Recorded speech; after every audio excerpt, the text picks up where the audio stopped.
Welcome to What's Next, everyone. This is the second part of an interview on Medicare Cost Plans. We're talking about it because of a change in federal law. The change affects more than 400,000 Minnesotans, but the big thing is to stay calm, right, and check your mail. Ed Arias of BlueCross, Minnesota, the Edina office, joins us right now to help us sort this all out. Thank you so much. We talked about this a couple of weeks. We got the stage set, but let's just go back right again and talk about what's going on with Medicare this year.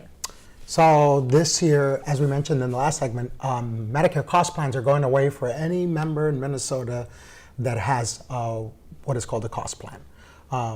When we say don't panic, the reason we say don't panic is that your coverage is good through the end of the year. So keep your eye on the mail. We're sending notices out. By September 15th, you should have received a notice telling you that your plan was going away and what plan options are available to you.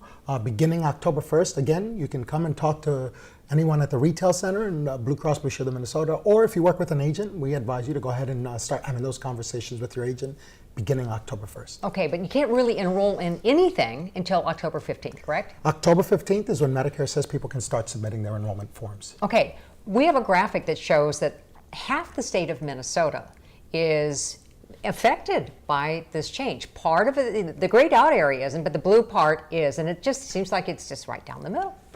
Yeah, and the biggest reason is that the federal government has decided that any county that doesn't have enough plan options for people to pick from, they're letting those counties keep their cost plans. And it happens to be that this year there are 21 counties that are eligible to keep their cost plans. Okay, all right. But the vast majority of us, it seems like, or Yes. in some of the bigger population centers, so definitely in the Minneapolis area, St. Cloud area, a little bit to the south of us, we've got some changes ahead. So let's jump right into it. So what's the difference between a Medicare Cost Plan and a Medicare Advantage Plan? So at a very high level, because there are a lot of details involved in the differences, Right. Yeah. but at a very high level, the biggest difference is that today people who have cost plans get to use both their Medicare, their original Medicare benefits, their Part A and B, and they get to use their cost plan. They get to use both cards depending on where they're doctoring and if their doctor takes their plan or only takes original Medicare. That's what a cost plan does for you today. A Medicare Advantage Plan is where Medicare hands over the reins to the carriers, such as Blue Cross Blue Shield, and says, we are no longer to file claims or process anything for Medicare members. That is going to be your responsibility as the plan. So when you join an Advantage plan, you'll get one card, and that one card covers most times your health insurance, it'll cover your prescription drug coverage, and it'll tell you what doctors and hospital services you can get through those plans. So how is Medicare Supplement, or also known as Medigap, right? Yeah. Different from the cost plans and then the Medicare Advantage Plan? Great question. The biggest difference is that Medicare Supplement plans or Medigap plans are plans that fill the gaps that original Medicare leaves behind for you as a member to pay. So you'll still have access to your original Medicare benefits, and the Medigap plan comes in behind and it helps to pay some of the co-insurance and some of the deductibles that original Medicare leaves for members to pay. The biggest thing to remember with Medicare Supplement or Medigap plans is that they do not provide prescription drug coverage. So you have to buy a separate drug plan when you buy a Medicare Supplement plan. Okay, so again, so next question, how do these changes affect a prescription drug coverage? So my case, I only need one prescription right now. But looking down the line, I might need more. I mean, it just, you're facing age and things happen, and so what do we need to be aware then of these prescription plans? So what I tell most people is when you are out there shopping for a plan and October 15th rolls around and you're ready to start looking and making some decisions, if you are taking medications, you should let that be the first deciding factor on what plan will work for you, because not every plan will cover every medication the same way. So I always recommend to members that work with me, if you're taking medications, bring your prescription drug list to me and we can run a drug cost calculator and actually find the plans that cover your meds best first. Because I know a lot of people go, oh, I feel good now. All they do is take a baby aspirin or something. And then all of a sudden, they're looking at some major costs because they didn't maybe sign up for something. So how do you think of I mean, how do you prepare for that? I mean, because again, these plans are put in place just like other insurance plans are. So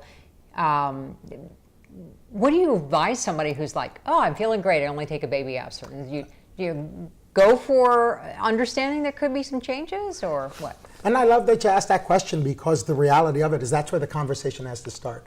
You're a 67-year-old who's really healthy, never taken any medications. You might be on a high blood pressure med, which is a generic, pretty inexpensive. However, we don't know what the future holds. And so my advice to members and people I speak with every day is, let's not forget, we don't know what the future will bring as far as our health concerns change as we age, right? So what you want to do is be prepared as possible, knowing that every year you'll have an opportunity to change your drug plan and look at coverages again and see if the plan that you have today is still working, and if it's not, we can look at other options to maybe make some changes in the future. But also, let's not forget the fact that some people think, oh, I'll get Plan A, right, original Medicare, but that doesn't cover everything.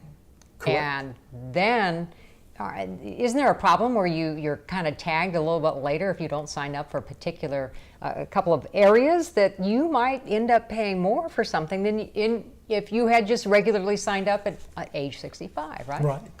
And so we'll talk about original Medicare. I want to make sure people understand that original Medicare is only two parts. It's Part A, which covers your hospital services, and it's Part B, which covers what we call your medical services, your day-to-day care, right? When you get a cold or a flu and you need to go see the doctor for a one-time visit, that's your Part B services of Medicare that's covering that cost for you.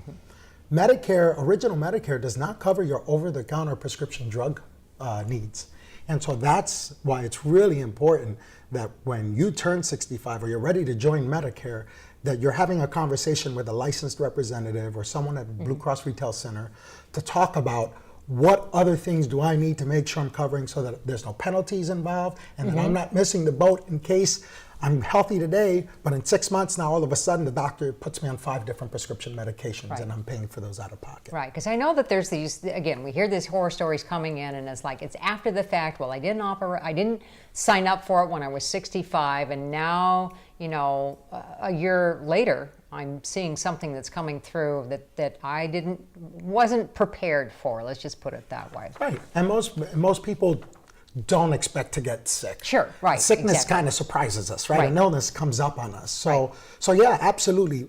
I highly recommend, if you're in a situation where you're unsure, you're not sure what A and B does and what your prescription needs might look like, speak with a professional. Let us kind of get you through that process. We'll educate you. We'll get you to a point, especially at Blue Cross, we do a really good job of educating folks. We get them to a point where they can make the best decision for them.